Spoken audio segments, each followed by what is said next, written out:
I want to welcome everyone to the Newburyport Literary Festival. My name is Jennifer Entwistle, and I'm the co-director of the festival. So thank you for joining us. And this is our last event of the day and of this year's festival. So I'm glad you could all be here with us. I also want to thank A Mighty Blaze, where we are currently live streaming this event on their Facebook page. They partnered with us to help put this festival online, so I want to give them a big shout out. If you haven't been to A Mighty Blaze on Facebook, I highly recommend checking them out. They've got lots of other author interviews going every day, so it's a great place if you're interested in new books and hearing authors talk about their books.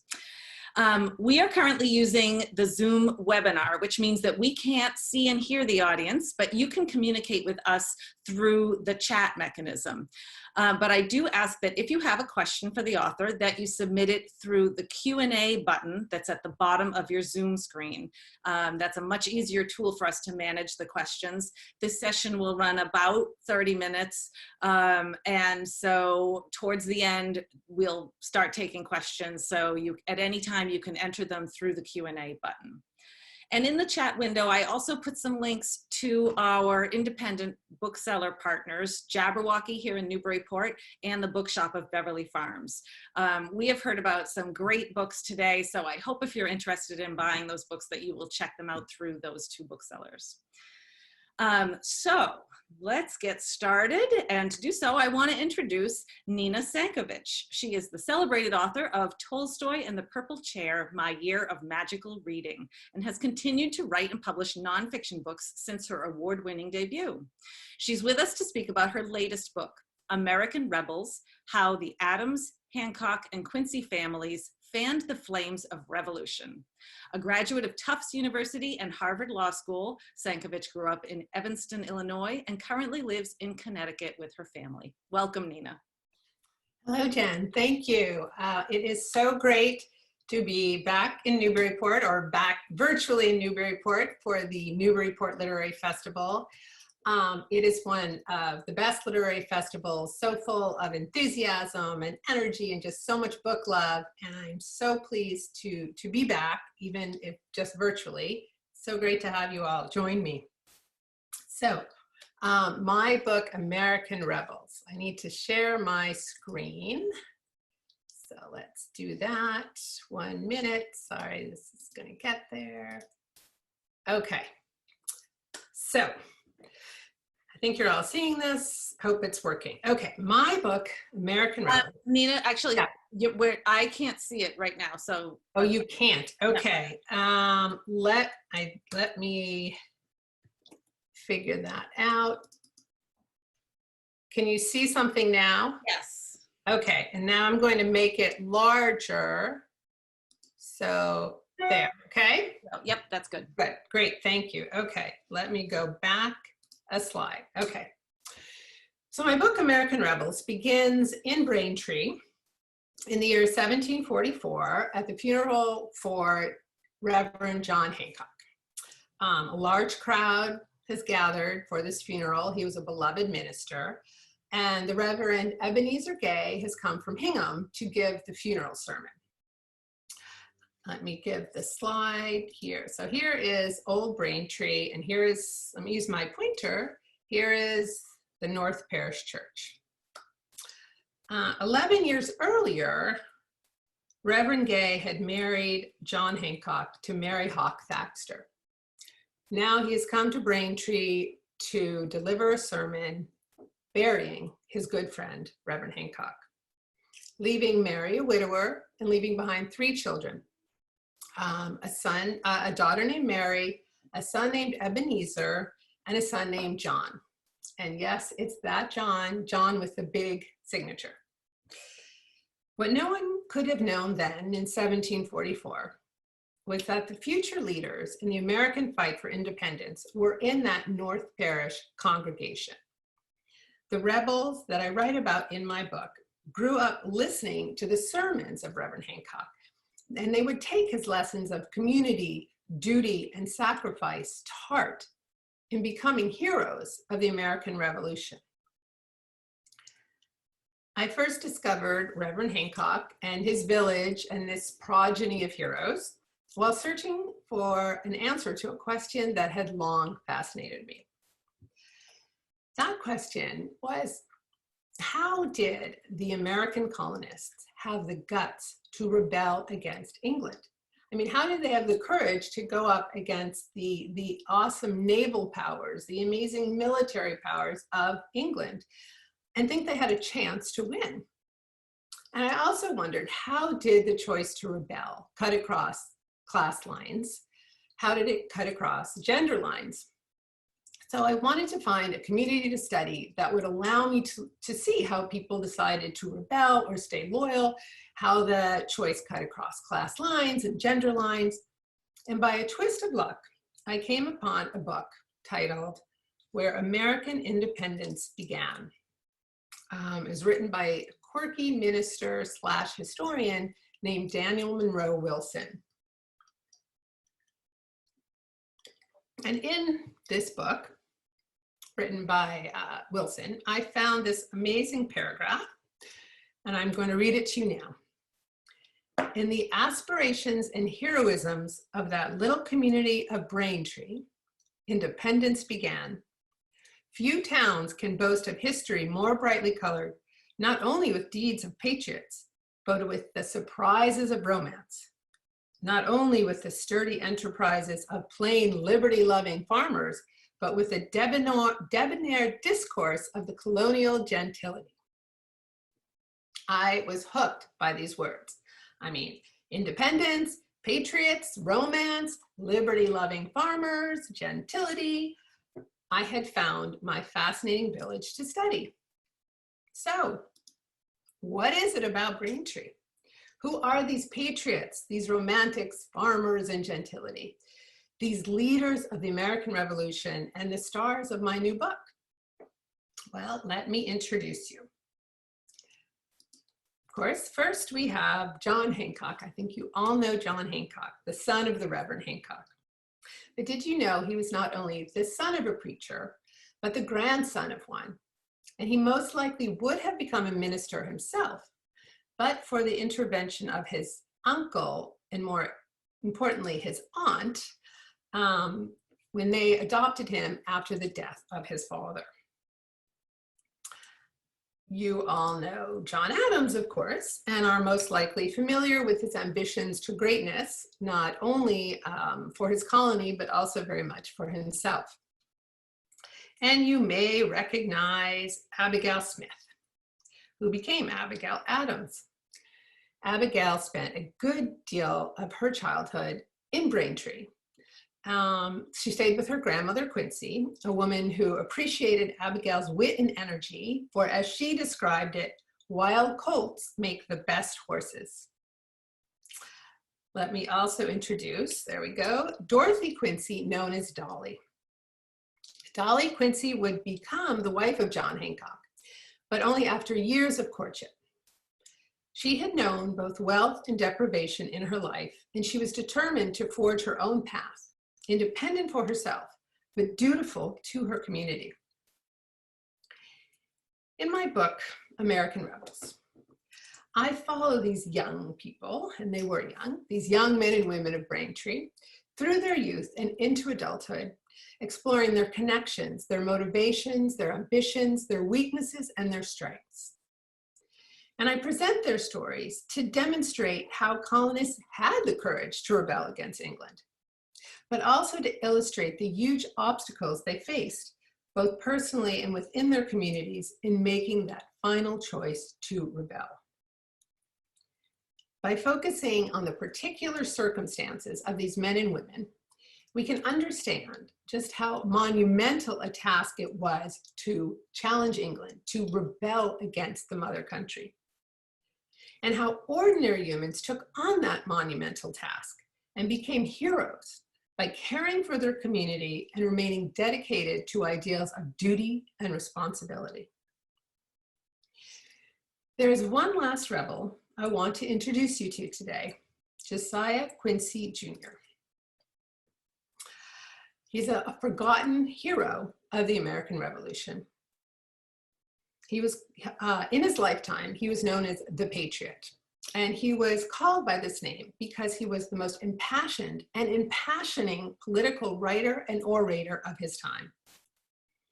As a child, Josiah was sick very often. He just had a very unhealthy childhood, and he spent most of his time home in bed, resting and reading. He read everything in the family library, and then he borrowed books from his aunts and uncles and cousins. Then when he went off to Harvard at the age of 14, he was amazed to discover a whole new library full of books for him to read. Now, what's interesting and funny is that according to someone who has studied the history of Harvard, the mid-18th century, when Josiah Quincy was at Harvard studying, was a time when, and now I'm reading a quote, was a time when two-fisted tippling was at its peak. At no other period in the history of the Cambridge institution has so much liquor been consumed per capita. Okay, but Josiah was not interested in drinking or going out carousing. There were just too many books to read, too many poems to memorize, too many favorite lines to copy out in his journals which he kept his whole life. And he spent his time at college reading, studying, learning. Now, his final year as a senior, he was allowed the privilege of taking books out of the library. And the record of the books he took out as a senior still exists in the Harvard archives. And we can see what type of books Josiah Quincy took out on loan. He read books of philosophy, history, he read essays, plays, poetry. He also took out a number of medical books, including, and I have it here, including the General Treatise of the Causes and Signs of All Diseases by English doctor John Pesci. So Josiah's interest in medical books indicates that throughout college, he continued to suffer from bad health.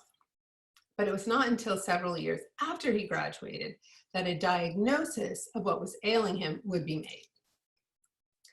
Josiah's favorite books by far were books that explored the law and legal history. There was just no question that Josiah would follow his passions and become a lawyer. And so, after graduating from Harvard, he began an apprenticeship under Oxenbridge Thatcher, who was a renowned lawyer and a vowed Whig. Now, as an apprentice lawyer, Josiah began keeping a new kind of journal, different from the ones he kept in college. This journal he called his Law Commonplace book. And you can see here a quote he copied in the first page of his new journal, a quote from David Hume.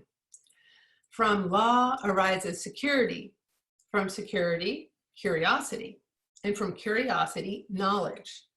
As Hume goes on to explain, a republic without laws will not endure.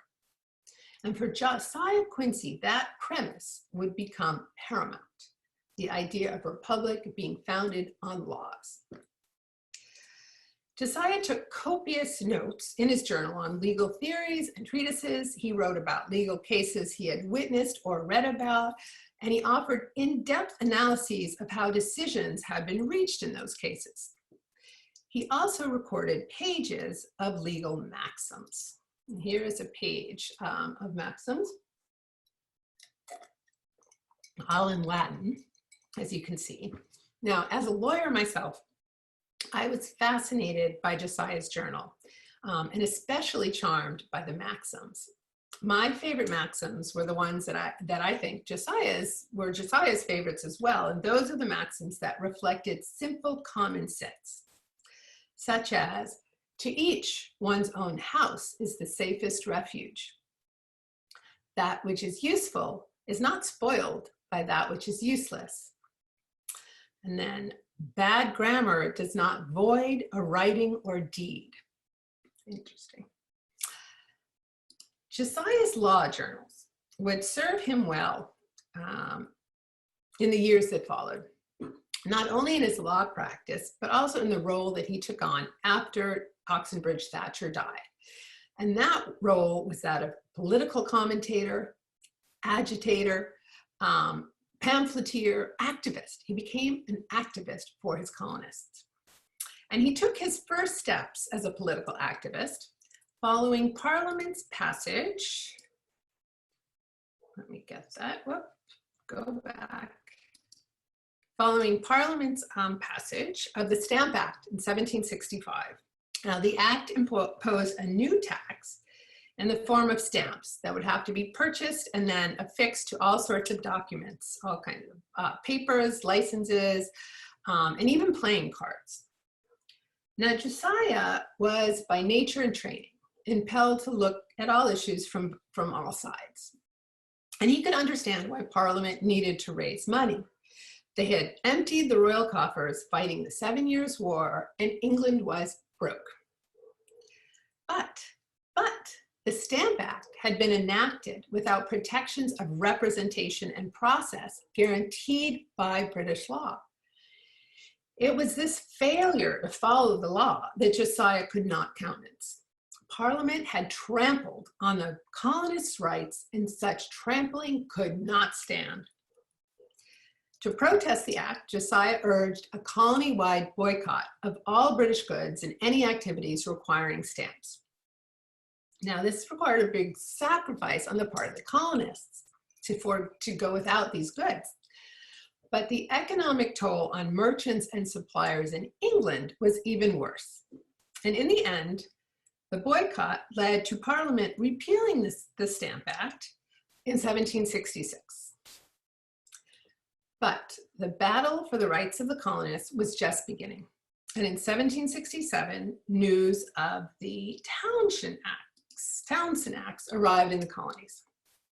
Duties were now imposed on all sorts of necessities, including lead, glass, tea, paint, paper, so everything you might need as a colonist. Any merchants attempting to smuggle in goods would have their vessel seized. They would be subjected to fines, to a trial without a jury, and imprisonment. And in a final order that struck horror into Josiah's heart, more British troops were to be brought to Boston to ensure compliance with the acts. So, what did Josiah do? He took to his favorite weapon, his pen, and he wrote passionately against the Townshend Acts. His writings spread like wildfire through the merchant classes and the working classes, and were also read by those crown officials who had to decide whether to stand with their king or with their fellow colonists. In writing, Josiah did not hold back from just incredible metaphors and imagery, and I'm going to read a quote of his describing the abuses of Parliament and how he described them. So he wrote, "A rank adulterer riots in thy incestuous bed. A brutal ravisher deflowers thy only daughter. A barbarous villain now lifts the murderous hand and stabs thy tender infant to the heart." A recurring theme throughout Josiah Quincy's political writings and in his private journals and his correspondence is adherence to the rule of law. Now, a test of his convictions came in 1770 when Josiah was asked by the British Army captain Thomas Preston to defend Preston and his men against multiple charges of murder following the Boston Massacre in March of 1770. In the trials, Josiah was assisted by John Adams, but the British captain had asked for Josiah first because he was known as the best lawyer in Boston. So why did patriots Quincy and Adams agree to represent British troops accused of murdering American colonists? It's simple. To prove that the colonists of Massachusetts were law-abiding in all circumstances, that they respected rights to counsel and trial and representation as guaranteed under British law, and that they were deserving of having their rights restored to them, again, under British law. Well, Captain Preston and 5 of his soldiers were found not guilty, and 2 were convicted of manslaughter, condemned to be branded on the hand. So Josiah and John Adams were satisfied that they had done their job well. Now, in addition to being a political activist and a lawyer, Josiah Quincy Jr. was also a diplomat. He traveled far and wide seeking American unity, despite having received in his 20s the diagnosis of consumption, what we would call today tuberculosis. Consumption was a harrowing condition. Symptoms included weight loss, night sweats, fevers, long periods of fatigue, and intermittent bouts of coughing up blood. Instead of succumbing to despair over his diagnosis, Josiah used his illness as a kind of spur to keep himself going. As he said in a speech that would ultimately be heard by thousands of people, "The seeds of dissolution are thickly planted in my constitution. They must soon ripen. I feel how short is the day that is allotted to me." However short the time he had, Josiah Quincy would do all he could to secure the rights of his fellow colonists. And no matter how ill he was determined to undertake diplomacy as one way to help his community. He understood from an early date the importance of union between the 13 American colonies. A unified front would have power against England, while quarreling colonies would not. Josiah was sure that he could bring Southerners and Northerners together. As he wrote in a letter to a friend, "Let us forgive each other's follies and unite while we may. To think justly is not sufficient, but we must think alike before we shall form a union. That truly formed, we are invincible." To form a union. What better way to bring the colonies together than to undergo a diplomatic mission south? Josiah planned a trip. He planned to go by sea to Charleston and then travel back north by horse, visiting all the different colonies along the way. Now, Josiah's father, his wife, his siblings, they all counseled against the trip. Travel by sea in the winter months was sure to be rough, and it was always risky. The boat would go through the waters around Bermuda, an area already known as cursed, and then would have to swing back to Charleston. Many a ship had gone down in these treacherous waters. But Josiah went anyway. Unfortunately, his father and his family had been right. Storm after storm assailed the boat he traveled on. As he described it, the waves seemed to curl with flames, and the sky overhead was black and heavy. Seas rise in wrath, and mountains combat heavens. Clouds engage with clouds, and lightnings dart their vengeful coruscations. Thunders roll, and oceans roar. The conditions worsened the further south they went. Rain, hail, snow, and sleet descended with great violence, and the wind and waves raged all night. Those are Josiah's words, not mine, written in his journal. It was not until the end of March that Josiah's family back in Massachusetts finally got the news. Josiah was alive. He had landed safely in Charleston, and all was well. The rich and powerful men of Charleston quickly warmed to Josiah. I mean, after all, he appeared to be one of their own. He was rich, he was savvy, he was cultured, he was interested in good food and wine. As he wrote in his journal while he was down there, he said in one house he had the richest wine I ever tasted, exceeds Mr. Hancock's wine offerings in flavor, softness, and strength. As much as he approved of the food and wine, he silently disapproved of the activities in which the Southerners engaged. He wrote in his journal, "Cards, dice, the bottle, and horses engross prodigious portions of time and attention." And he was thoroughly scandalized by how attendance at church in the South appeared to be seen as yet another occasion for socializing, and not the serious practice that church going was for New Englanders. As he wrote in his journal, "In the South, the Sabbath is a day of visiting and mirth, of license and frolic."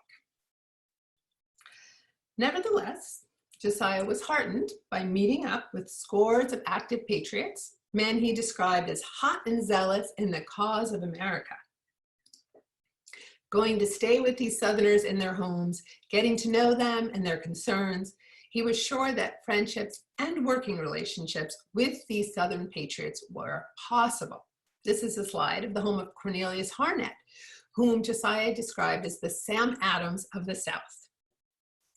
Ultimately, as Josiah traveled back north, working his way through the Southern colonies and up through the mid-Atlantic, he formed strong relationships with a number of men who would later stand with New England at meetings of the Continental Congress, and then of course culminating in the signing of the Declaration of Independence in July of 1776.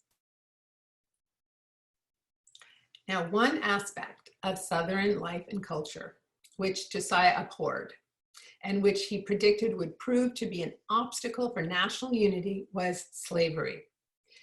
He was horrified by its prevalence in the South, and he was disgusted by its acceptance by so many of the leaders of the Southern colonies.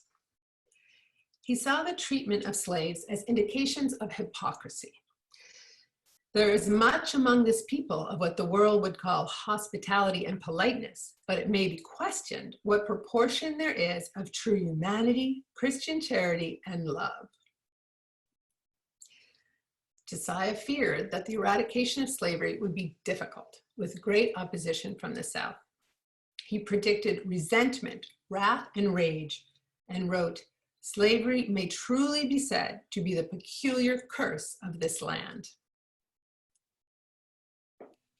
So Nina, I don't want to cut you off, but we're getting some questions for you, and I want to be cognizant of the time. So okay, you want to? Okay, I will. Yeah, just a little bit more. Okay. Josiah would attempt one more mission of diplomacy before the revolution. He went to London, and the purpose of this trip was, let me just get through, I won't do these slides then. Let me go back, okay. He decided that he should go to England to deliver the message to the king and to Parliament that Massachusetts colonists were deserving of their rights, that there had been misinformation going to England about what was going on in the colonies. He really wanted to avert a war. He really believed that reconciliation was possible. He planned to meet up with Benjamin Franklin in London, and using Ben Franklin's contacts to meet with members of Parliament and the king and have some success, as he had in England, in the South. But unlike the successes he had experienced during his Southern journey, in England, Josiah found little support among parliamentary leaders for the American position. Lord North belittled his arguments, he was the prime minister, and the king refused to entertain his proposals of reconciliation. Josiah began to wonder if reconciliation with England was possible or even desirable. He really became disillusioned and embittered because of his meetings with the king and with Parliament. And he slowly grew certain that war actually was both necessary and inevitable, and that it would be terrible. He wrote in a letter to his wife, "Our countrymen must seal their cause with their blood." Now, despite having again fallen seriously ill with consumption, in early March of 1775, Josiah began the trip back to America. Now, he was very ill. He was as sick as he'd ever been. So why did he get on a ship and take this perilous journey back to the colonies? Because he had been given a secret message, information gathered by the few English allies he had met. It was a message that could help the rebels in their fight against England. As Josiah wrote in his journal, "I must go directly to Boston. They say no letters can go with safety and that I can deliver more information than could or ought to be wrote. They say my going will be of great advantage to the American cause." Josiah's ship came within view of the American coast on April 26th. So 7 days earlier, There had been the Battle of Lexington and Concord. Josiah knew nothing about it. He didn't realize how well the colonists had done and that he had been right. The path to war was now inevitable. So, did he make it? Did he make it to land to deliver his message? Did he fulfill his final mission? Well, you will have to read the book to find that out. We're running out of time, but I wouldn't have told you anyway. But I do want to share with you, before I start taking questions, a quote from Josiah Quincy, something he said to his fellow rebels to encourage them through hard times. And I'm sure we can all find some encouragement ourselves from what he had to say. So here we go. May you have the fortitude to suffer, courage to encounter, and activity and perseverance to press forward. So I wish for all of us fortitude, courage, activity, and perseverance. And I will take questions now. All right, excellent. Okay. Your subjects are deeply researched and you are as objective as possible, but who became your favorite figure during this process and why? It's pretty clear Josiah Quincy became one of my favorites, partly because I'd never really heard of him before. And so it was fascinating for me to learn everything I could about this forgotten hero. He was a lawyer who battled so many personal battles with his illness, and he lost his mother, and he had issues with his brother who was a loyalist, and his older brother died of consumption. So there were just many things that happened to him, but he just kept going, and he had such perseverance. And of course, Abigail Adams, all time, everyone loves Abigail. She's just amazing. I have to say, the research that I did showed that as a younger woman, she was definitely more approachable and sort of wonderful. She's kind of changed a little bit as she got older, but I don't have to deal with that in my book because I end with the Declaration of Independence being signed. So what was your favorite aspect of working on this project, and what was your least favorite? Oh, okay. Well, my favorite aspect was all the research. I just loved doing the research, reading through these letters and diaries and old historical records and just tons of books that I read. I always loved research. I've always loved it. When I was a lawyer, that was my favorite part of being a lawyer. So the research, visiting the sites, it's just amazing how you can visit Quincy houses where people actually lived. You can visit John Adams houses. It's just amazing, and you can really feel history by going to the actual historical sites. So I did a lot of his, site visits. Amazing, enjoyed myself so much. My least favorite was trying to organize all of the research that I did and write the book. I mean, I always plan on writing a book that is maybe 90,000 words or so, a nice 200, 250 pages, and it just kept getting longer and longer, and there was so much I couldn't even include. So I think the hardest part and my least favorite part is organizing all of my research and making it into a book. So were there characteristics of colonists that determined whether they were loyalists or rebels? I really looked closely at that because I was trying to figure out how could you predict whether someone would stay loyal or rebel.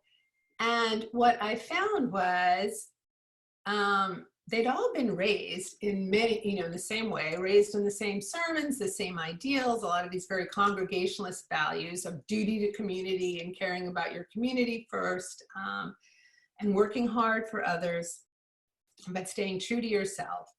And it was not easy to predict who would stay rebel, who would stay loyal, who would rebel. And there are many people who just decided at the last minute. There were some who sort of almost never had to decide. There was a merchant in England, John Roe, and he owned one of the ships that carried the tea that was then thrown overboard during the Boston Tea Party, and yet he wasn't called a loyalist, or he wasn't put on any lists that banished him or that took any of his properties away. So he was never criticized by the rebels, and yet he was never seen as a loyalist by the loyalists. So some people managed to skirt the issue. I have to say it was not predictable who would become a rebel. It was not predictable. So you're working with historical figures whose histories are well documented for the most part. What surprised you the most about their experience, other than the Braintree connection? Right. And that was a big surprise to me. First of all, just that they all were from this small village. I couldn't really believe it. I'm like, oh my gosh, that's amazing. Um, it was surprising to see how uncertain they all were at certain times in their life. I mean, you see that in John Adams' diaries, you see that in Josiah Quincy's letters, you see that in Dolly Quincy's letters. You know, they all wrote about being unsure and uncertain, because I had this idea of everyone knew what they were going to do. And we were, as so many Americans were taught in school, you know, the rebels knew from day one that they were going to rebel, and it was one joint, one for all and all for one. But in fact, things went up and down and up and down. It was not a straight path to revolution. It was a winding path. And there were a lot of disagreements. There were a lot of backtracking.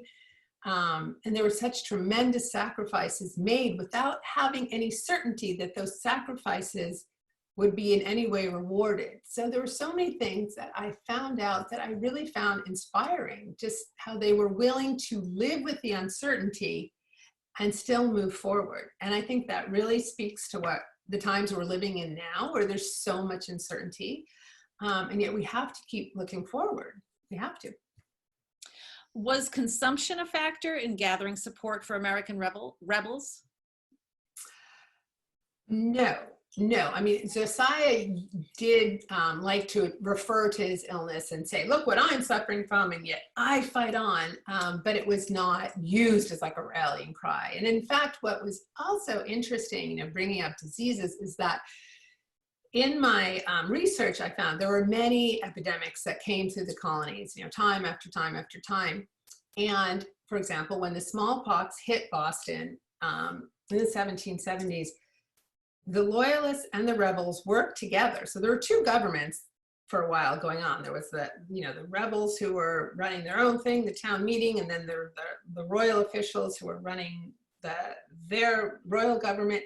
But they worked together to combat smallpox. It was not a political issue. It was, we have a problem. We are going to work together to eradicate smallpox. So I thought that was interesting. Yeah. And why don't we end on this question? What are you currently researching for your next book? Well, I am looking to see, and this has a lot to do with the period of time we're going through right now. I'm looking to see what happened after the revolution in terms of, there was such upheaval and such opportunities, obviously, but so many people's lives were thrown into disarray and had to be restarted. And there were a number of religious figures who began to draw followers because people needed certainty in their lives again. So I'm looking at a number of different religious leaders who started their own sort of Protestant sects, and seeing how they gathered people and what it was that lost souls were looking for in coming to these leaders. And in fact, one of them was a woman from Rhode Island who got sick with scarlet fever in 1775 and almost died. And when she came out of her illness, she said, I'm no longer gendered. I'm a non-gendered person and a minister. And it was kind of a Quaker offshoot. And he had hundreds of followers just and settled parts of Western New York. So that's what I'm looking into now. Interesting. Well, that sounds great. And I'm sure that we will hear it at a future Newburyport Literary Festival. I'm going to keep you to that. I love coming. Absolutely. So we are out of time. And so Nina, first of all, thank you to you for spending your afternoon with us. This was a great discussion, and I could tell there's still some more questions coming in, but I'm afraid we're going to have to end it. But and as I said, this is the last event for this festival, but you know, the Zoom actually turned out to be kind of a good, we made lemonade out of the lemons. And so who knows, there may be more events, you know, in the future. So if you follow us on Facebook, you'll definitely hear about those for those who are interested. So Nina, thank you. Thank you to the festival committee and to A Mighty Blaze and to all of the participants, because this is why we do it, so that you can come and hear these authors. So thank you everyone for joining, and have a great rest of your day. Thank you. Bye-bye.